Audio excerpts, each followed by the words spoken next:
नमस्कार दोस्त, स्वागत है आप सभी का आपके अपने इस स्काई गुरुकुल क्लासेस में। मैं सुनील यादव आप सब लोगों का स्वागत करता हूं और उम्मीद करता हूं काफ़ी बेहतर होंगे। अपनी परीक्षा की तैयारी भी काफ़ी अच्छे तरीके से कर रहे होंगे क्योंकि टाइम बहुत कम बचा हुआ है और आपका पेपर काफ़ी नज़दीक आ चुका है। तो जो पर डे आपको एक एक वीडियो प्रोवाइड करा रहा हूँ, उसी के तहत आज की भी जो वीडियो है ये आपका है राजीव क्वेश्चन बैंक से संबंधित, यानी साइंस क्लास 10th के लिए। अगर आपके पास बुक होगी तो भी ठीक है, नहीं होगी तो भी कोई दिक्कत नहीं है। आपको एक एक करके वीडियो आप कि इस यूट्यूब प्लेटफॉर्म पर आपको मिलती रहेगी। आपकी परीक्षा तक पर डे कोई ना कोई वीडियो आपको प्रोवाइड कराता रहूँगा। तो अगर अभी तक आपने इस चैनल को सब्सक्राइब नहीं किया तो सबसे पहले लाइक करिए, शेयर करिए, सब्सक्राइब करिए। बगल में ऑल नोटिफिकेशन का आइकन आएगा, उसको आप क्लिक करके नोटिफिकेशन के माध्यम से इस वीडियो का भी नोटिफिकेशन प्राप्त कर सकते हैं। चलिए देखेंगे एक चैप्टर, जो पहला चैप्टर था उसका ऑब्जेक्टिव मैं दे चुका हूँ। अगर अभी तक नहीं देखा आपने तो प्लेलिस्ट में जाइए, वहाँ पर आपको सारी चीज़ें प्लेलिस्ट में क्रम वाइज मिल जाएंगी, चैप्टर वाइज। आज देखेंगे दूसरे चैप्टर को। दूसरा चैप्टर है उसका ऑब्जेक्टिव देखेंगे। पहले चैप्टर का ऑब्जेक्टिव हो चुका है। ये साइंस का आपका चल रहा है, इसके साथ ही साथ हिंदी का भी मिलेगा आपको, सामाजिक विज्ञान भी, मतलब जो भी है आपका उसका ऑब्जेक्टिव मैं दूंगा। तो अगर किताब आपके पास है तब भी ठीक है, नहीं है तब भी कोई दिक्कत नहीं है, लेकिन इतना जरूर करता हूँ कि आपका अपना नोट्स आपके लिए सर्वोत्तम है। सबसे पहले अपने नोट्स को आप पढ़िए ध्यानपूर्वक, उसके बाद इस वीडियो को आप रिवीजन के तौर पे देखिएगा, क्योंकि उसको आपने अपने हाथों से बनाया है, आपने खुद लिखा है, तो ज़्यादा अच्छे तरीके से आपको समझ में भी आएगा। बहुविकल्पीय प्रश्न जो 1 नंबर के होते हैं, चैप्टर नंबर 2। पहला प्रश्न है यहाँ पे, प्लास्टर ऑफ पेरिस का रासायनिक सूत्र क्या है? प्लास्टर ऑफ पेरिस का रासायनिक सूत्र क्या है जी? पहला प्रश्न। 4 ऑप्शन आपके पास, उत्तर भी यहाँ पे दिया हुआ है, तो थोड़ा सा जल्दी ही बोलने का काम करूँगा, क्योंकि नहीं होता तो थोड़ा सा समय लगाता। लेकिन जब उत्तर सामने ही लिखा हो तो जितने कम समय में आपको प्रश्न पहुँचा सकूँ, आप इसको देख के ये तो जान सकें कि प्रश्न आता कैसे। हो सकता हो पूरा तैयार हो लेकिन प्रश्न की रूपरेखा ना पता हो, तो इसका भी असर पड़ता है परीक्षा में। तो बस एक एक नज़र आप देख लीजिए, अगर आपका पूरा रेडी है तो भी, नहीं रेडी है तो थोड़ा सा दो चार बार देख लीजिए क्या करना है उसमें। प्लास्टर ऑफ पेरिस का रासायनिक सूत्र क्या है? CaSO4 3H2O, CaSO4 2H2O, CaSO4 H2O या फिर CaSO4 हाफ H2O। तो प्लास्टर ऑफ पेरिस का जो रासायनिक सूत्र है वो हो जाएगा आपका डी के साथ, यानी कि प्लास्टर ऑफ पेरिस का रासायनिक सूत्र है CaSO4 half H2O। D option यहाँ पे सही हो जाएगा आपका, CaSO4 हाफ H2O। देखेंगे दूसरे प्रश्न को। तो दूसरा प्रश्न है आपका कि शुद्ध जल का पीएच मान होता है, कितना होता है जी? शुद्ध जल का पीएच मान 1, 7, 6, 14, 1, 7, 6, 14, 1, 7, 6, 14। शुद्ध जल का पीएच मान, तो उत्तर जाएगा बी के साथ। शुद्ध जल का पीएच मान होता है आपका 7। शुद्ध जल का पीएच मान होता है आपका 7। तीसरा प्रश्न है कि लेड नाइट्रेट का रासायनिक सूत्र क्या है? लेड नाइट्रेट का रासायनिक सूत्र PbNO3, PbNO3 का ट्वाइस, PbNO2 का ट्वाइस या PbO। उत्तर जाएगा इसका बी के साथ। लेड नाइट्रेट का रासायनिक सूत्र है PbNO3 का ट्वाइस। लेड नाइट्रेट का रासायनिक सूत्र है PbNO3 का ट्वाइस। बात करेंगे प्रश्न नंबर 4 की। तो प्रश्न नंबर 4 है आपका कि एक तत्व के क्लोराइड का सूत्र MCl2 है, इसके ऑक्साइड का सूत्र क्या होगा?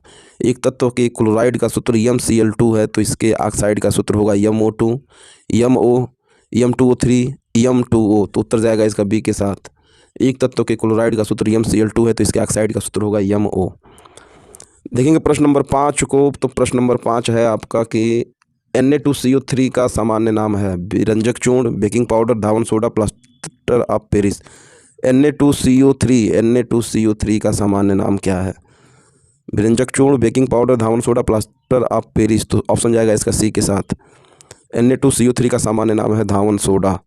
बात करेंगे प्रश्न नंबर 6 के। प्रश्न नंबर 6 है आपका कि तनु सल्फ्यूरिक अम्ल की जस्ता चूर्ण से अभिक्रिया से गैस निकलती है।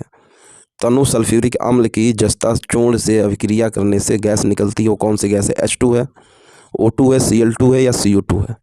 उत्तर जाएगा इसका पहले के साथ, यानी तनु सल्फ्यूरिक अम्ल की जस्ता चूर्ण से जब अभिक्रिया करेंगे तो जो गैस निकलेगी वो निकलेगी आपकी H2। देखेंगे अगले प्रश्न को। प्रश्न नंबर 7। प्रश्न नंबर 7। प्रश्न नंबर 7।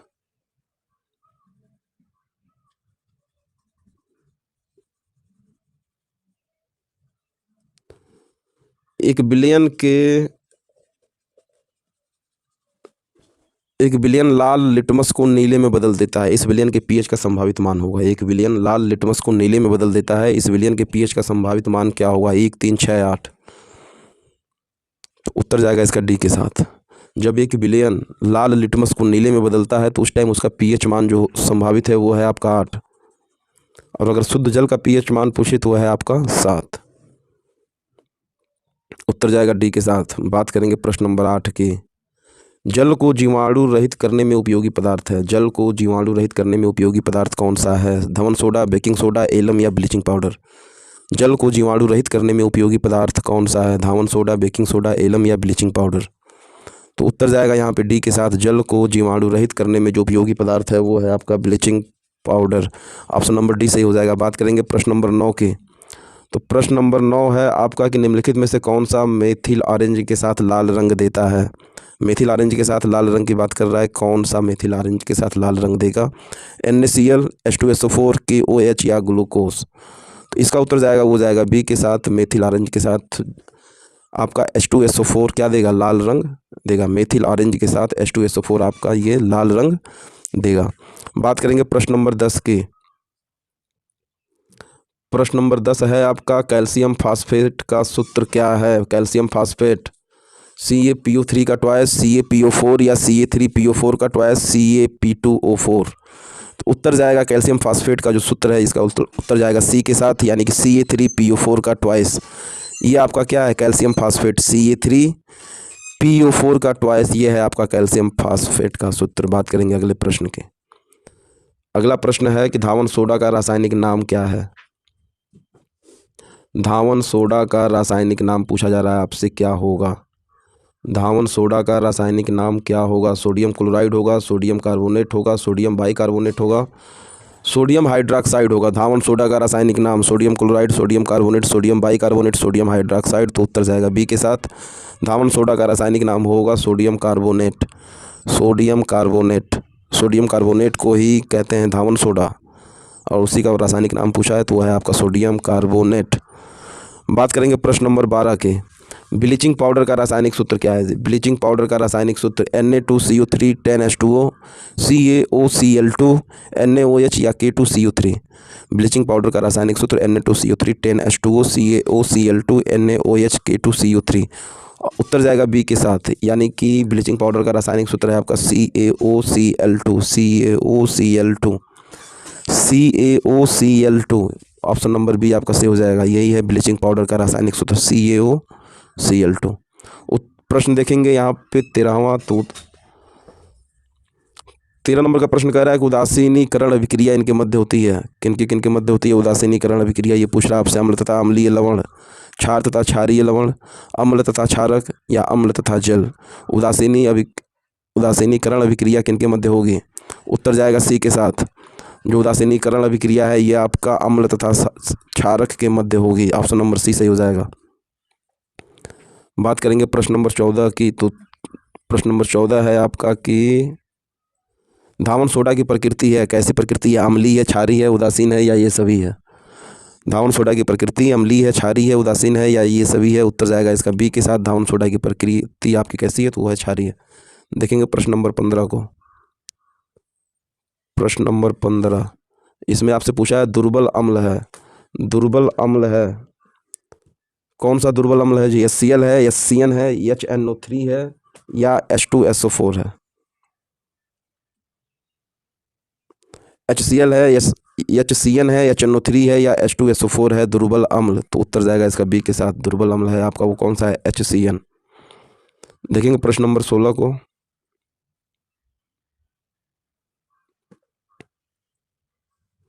क्षारकीय विलयन का पीएच मान होता है 0, 7, 7 से कम, 7 से अधिक। क्षारकीय विलयन का पीएच मान क्या होगा? क्षारकीय विलयन का पीएच मान क्या होगा? 0, 7, 7 से कम, 7 से अधिक। उत्तर जाएगा यहाँ पे डी के साथ। क्षारकीय विलयन का पीएच मान होता है 7 से अधिक। शुद्ध जल का पीएच मान होता है आपका 7, और क्षारकीय विलयन का पीएच मान होता है आपका 7 से अधिक। किसी लिटमस लाल को ब्लू कर देगा तो उसका पीएच मान होगा उस टाइम पे क्या? 8। देखेंगे प्रश्न नंबर 17 को।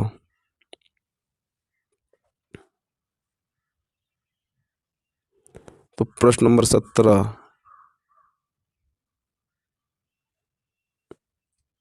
एक विलयन में हाइड्रोक्साइड आयन का सांद्रण 1 गुणित 10 की पावर -12 मोल पर लीटर है, इस विलयन का पीएच मान क्या होगा? 2 होगा, 4 होगा, -2 होगा या -4 होगा? 1 विलयन में हाइड्रोक्साइड आयन का सांद्रण 1 गुणित 10 के पावर -12 हो मोल पर लीटर है, तो इस विलयन का पीएच मान क्या होगा? 2 होगा, 4 होगा, -2 होगा, -4 होगा? तो इसका उत्तर जाएगा, वो जाएगा यहाँ पे पहले के साथ, यानी कि जो 1 विलयन में हाइड्रोक्साइड आयन का सांद्रण है 1 गुणित 10 की पावर -12 मोल पर लीटर है, इस विलयन का पीएच मान आपका हो जाएगा 2। ऑप्शन नंबर ए सही हो जाएगा। बात करेंगे अगले प्रश्न की। प्रश्न नंबर 18।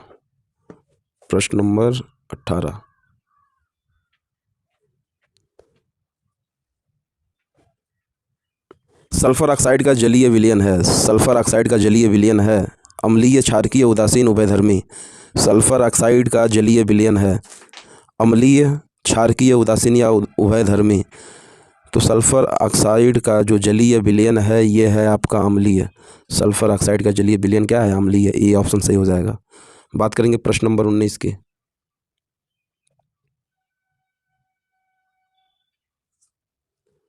प्रश्न नंबर 19, निम्नलिखित में कौन सा अम्लीय लवण है? NaCl, NaHSO4, Na2SO4 या KCN? निम्नलिखित में कौन सा अम्लीय लवण है? NaCl, NaHSO4, Na2SO4 या KCN? तो प्रश्न नंबर 19 उत्तर जाएगा इसका बी के साथ। कौन सा अम्लीय लवण है? तो NaHSO4 ये आपका क्या है? अम्लीय लवण है। ऑप्शन नंबर 20 हो जाएगा। बात करेंगे प्रश्न नंबर 20 की।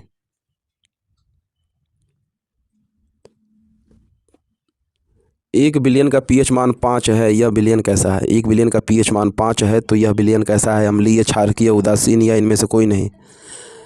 तो 1 विलयन का पीएच मान है आपका, वो है आपका अम्लीय। ऑप्शन नंबर ए यहाँ पे सही हो जाएगा। 1 विलयन का जो पीएच मान 5 है वह विलयन कैसा होगा? तो वह विलयन होगा आपका अम्लीय। ऑप्शन नंबर ए सही हो जाएगा। बात करेंगे यहाँ पे प्रश्न नंबर 21 का।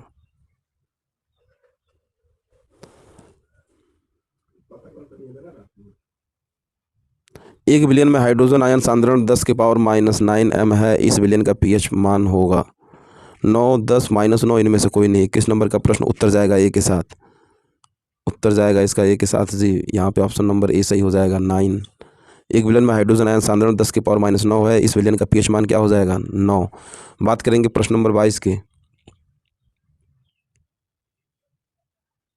प्रश्न नंबर 22,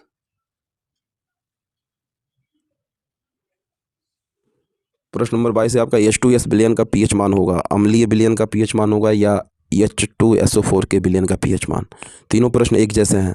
H2S विलयन का पीएच मान, अम्लीय विलयन का पीएच मान या फिर H2SO4 के विलयन का पीएच मान। अगर इन तीनों को पूछा जाए तो उत्तर आपका एक ही जाएगा, 0, 7, 7 से कम या 7 से ज़्यादा।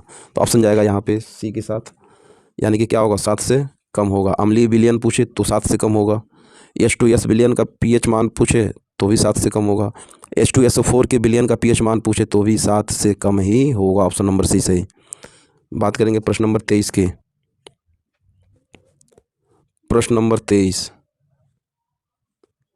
प्रश्न नंबर 23 आपका निम्न में कौन सा प्रबल क्षारक है? CaOH twice, KOH, MgOH twice या NH4OH? तो प्रबल क्षारक पूछा है, उत्तर जाएगा बी के साथ। KOH आपका ये प्रबल क्षारक होगा। ऑप्शन नंबर बी सही। बात करेंगे प्रश्न नंबर 24 की। तो प्रश्न नंबर 24 है आपका कि 10 के पावर -6 m HCl विलयन का पीएच मान क्या होगा? 10 के पावर -6 मोल HCl विलयन का मान पीएच मान क्या होगा? 7, 6, 0, -6। उत्तर जाएगा बी के साथ। 10⁻⁻6 HCl विलयन का पीएच मान होगा 6। ऑप्शन नंबर बी सही। देखेंगे प्रश्न नंबर 25 को।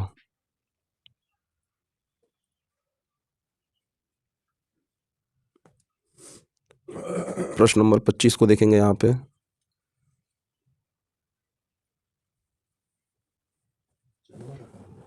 एक विलयन में हाइड्रोजन आयन सांद्रण 1 गुणित 10 के पावर -7 मोल पर लीटर है, इस विलयन का पीएच मान होगा।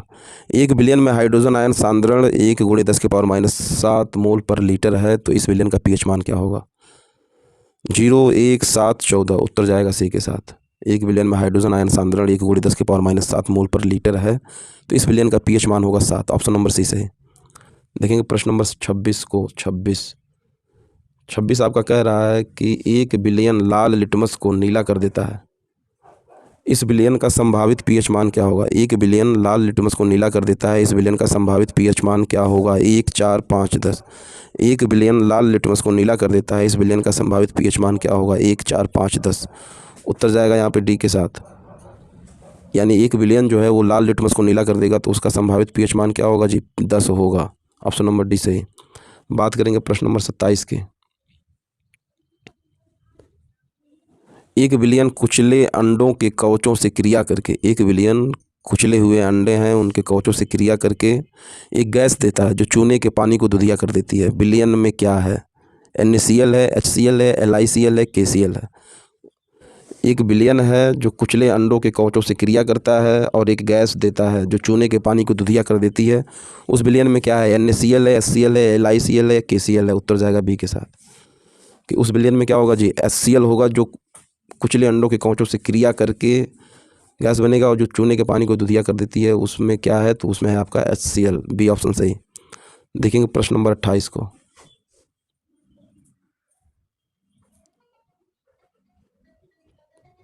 प्रश्न नंबर 28। NaOH के बिलियन के 10 मोल, HCl बिलियन के 8 मोल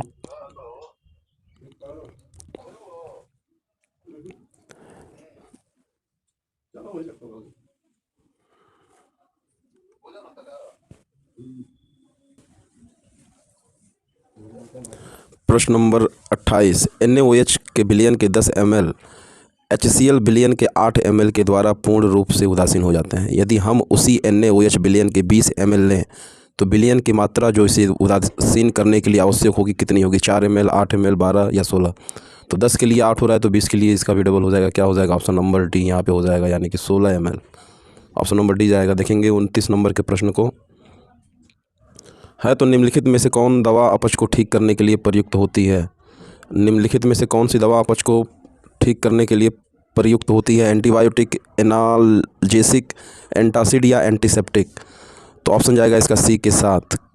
एंटासिड जो होती है ये आपको अपच को ठीक करने के लिए प्रयुक्त होती है। ऑप्शन नंबर सी सही हो जाएगा। तो टोटल 29 प्रश्न चैप्टर नंबर 2 ये आपका कंप्लीट हुआ। इसके बाद देखेंगे चैप्टर नंबर 3 के प्रश्नों को, वो आपको अगली वीडियो में मैं आपको प्रोवाइड करा दूंगा। आपको देखना होगा तो क्रम से आप प्ले लिस्ट में जाइएगा, वहाँ पे आपको एक एक करके सारी वीडियो मिल जाएगी। तो दोस्त तब तक आप बने रहिए इस स्काई गुरुकुल क्लासेज में। मैं फिर मिलता हूँ आपसे अगली वीडियो में अगले चैप्टर के कुछ नए प्रश्नों के साथ। तब तक के लिए